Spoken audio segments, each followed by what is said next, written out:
परम पिता परमात्मा अल्लाह वाहिगुरु राम कण कण में जर्रे जर्रे में मौजूद है।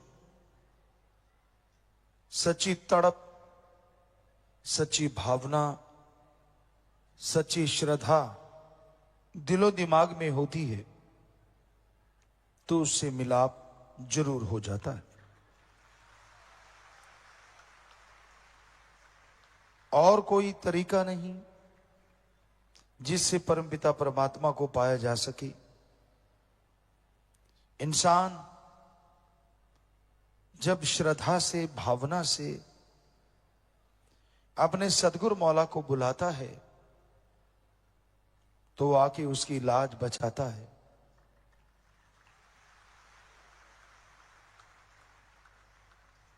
सेवा सुमरन ऐसे गहने हैं, जिसने भी ये पहने हैं वो भाग्यशाली है। और जो तड़पता है उस परमपिता परमात्मा के लिए, वो ज्यादा देर तड़पने नहीं देता, जन्मों जन्मों की तड़प पल में खत्म कर देता है। उस मालिक की दरगाह में, उस परमपिता परमात्मा की दरगाह में ढोंग पाखंड का कोई नाम नहीं, कोई जगह नहीं। उसको पाने के लिए, दर्श दीदार करने के लिए दिलो दिमाग का शीशा साफ करना पड़ता है। भीलनी 12 साल तड़पती रही। पता नहीं मालिक के कितने प्यारे कितने कितने जन्म तड़पते रहते हैं, तब जाके मालिक के प्यार मोहब्बत की भीख झोली में डलती है।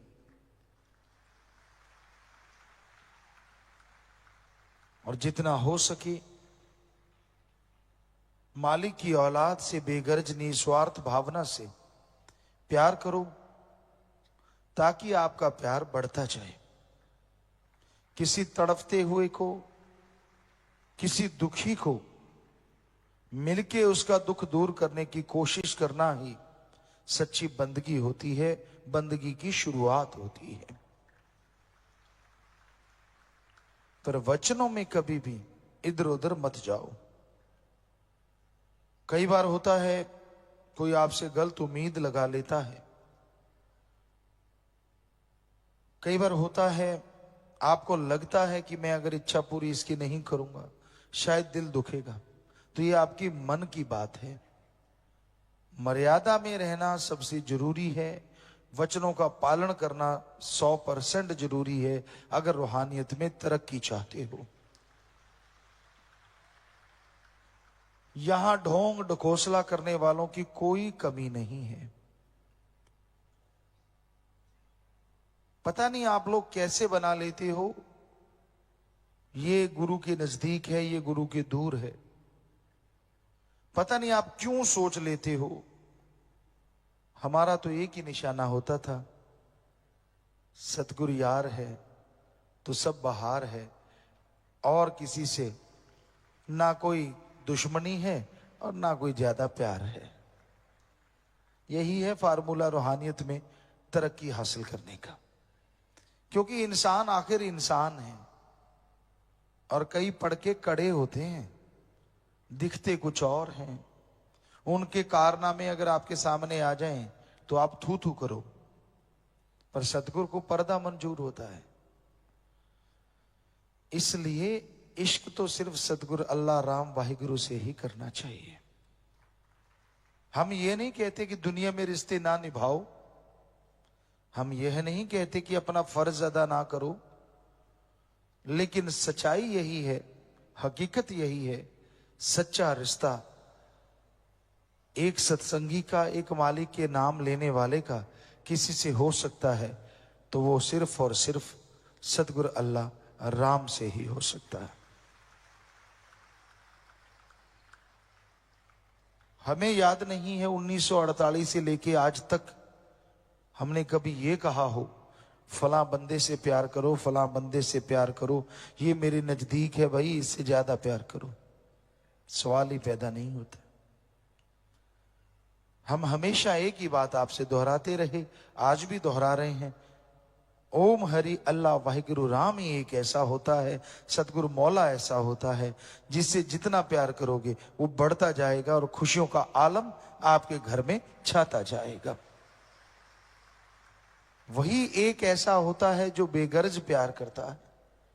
दुनिया में रिश्ते नाते सब गर्जी हैं, स्वार्थी हैं। सतगुरु का नाता कभी स्वार्थी हो नहीं सकता। आप दुनिया में रहते हैं, मन आपका कभी भी हावी हो सकता है, मन आपका 100 विचार दे सकता है, पर सतगुरु यार ऐसा होता है, यहां तो क्या अगले जहान में विवाह नहीं छोड़ता। वो हमेशा साथ रहता है। हमने दुनिया में देखा है, लोग किसी को देख के, किसी से झगड़ के,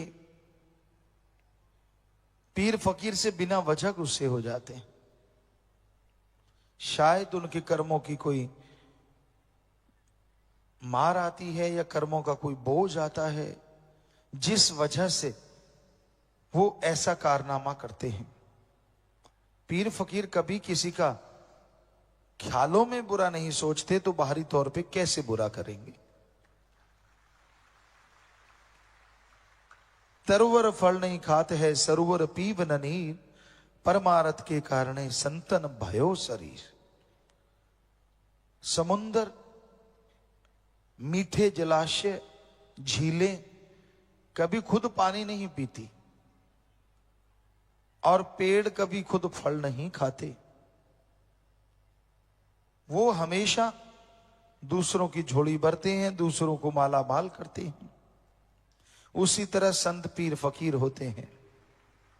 उनका मकसद, जिंदगी का उद्देश्य सबका भला करना होता है।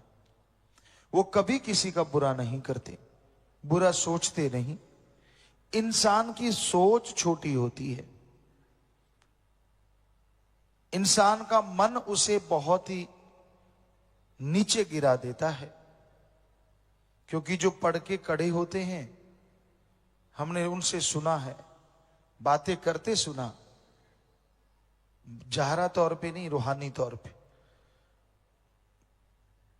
कि यार गुरु को, पीर फकीर को कोई बताता होगा तभी ऐसा होता है। एक दूसरे को लोग कह देते हैं, तेरी वजह से फलां के कर्म मर गए, तेरी वजह से फलां के कर्म मर गए। जो लोग ऐसा कहते हैं उनके अपने कर्म मर रहे होते हैं। पीर फकीर किसी के इशारे पे नहीं नाचता।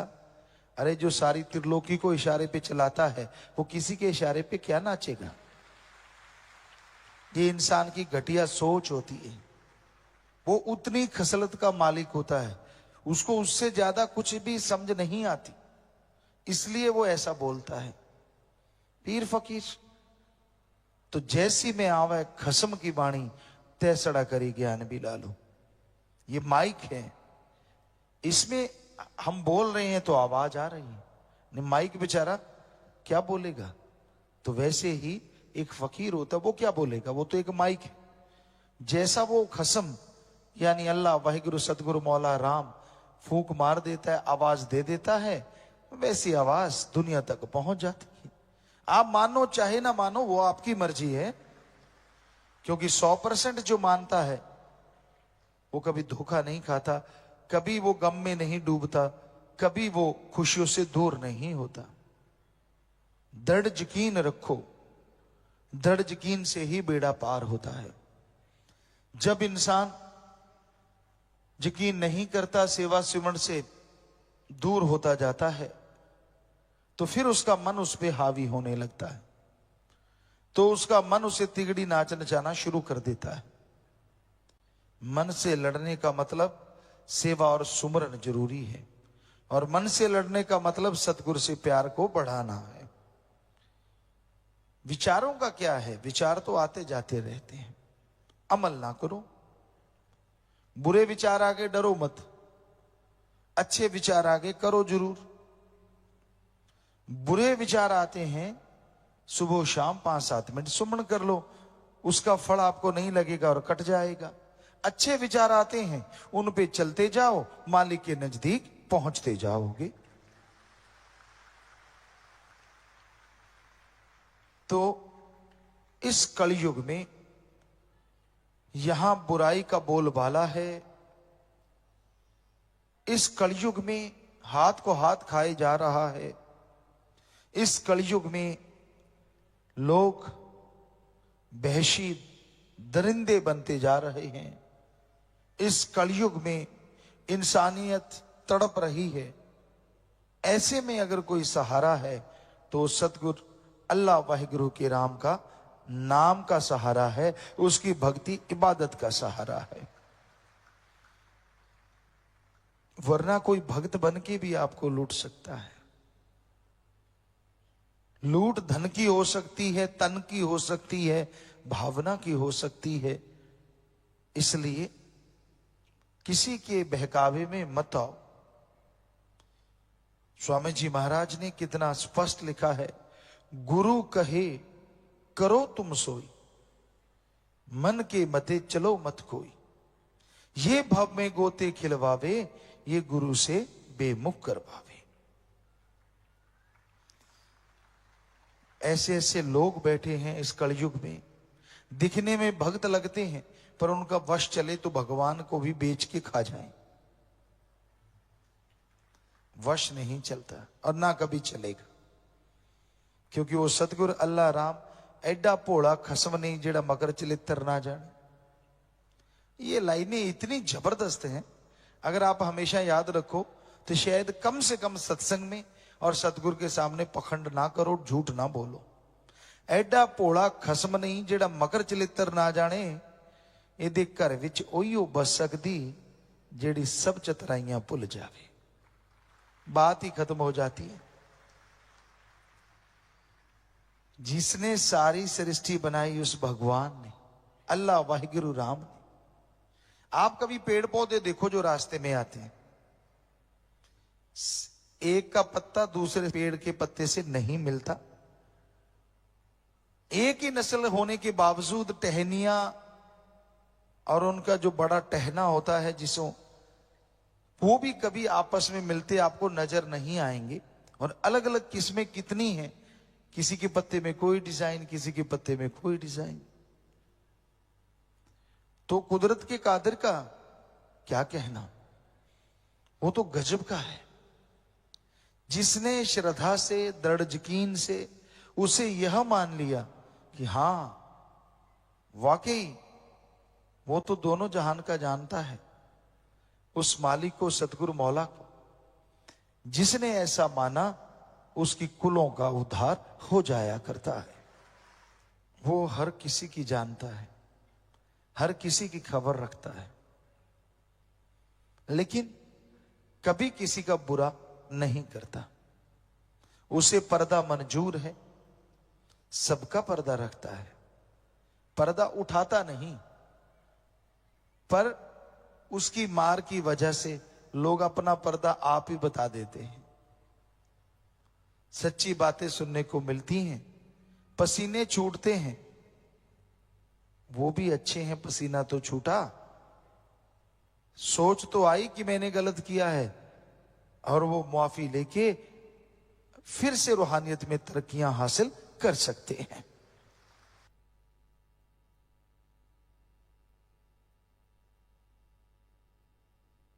मां के उपलक्ष्य में सत्संग निम्न पर्ण करना चाहती है। सत्संग मजलिस में फजूल की बातचीत नहीं करेंगे, भजन वाणी व पूज्य पिता के वचनों को ध्यान पूर्वक सुना करेंगे जी। तो आप सब अगर ये पर्ण कर रहे हैं तो जोर से नारा लगा के हाथ नीचे कर लो। मालिक नई नई खुशियां बख्श। आशीर्वाद बेटा, आशीर्वाद। धन धन सतगुरु तेरा ही आशा। सभी साध संगत जी से निवेदन है कि मेरा चैनल जरूर सब्सक्राइब करें जी। धन धन सतगुरु तेरा ही आसरा।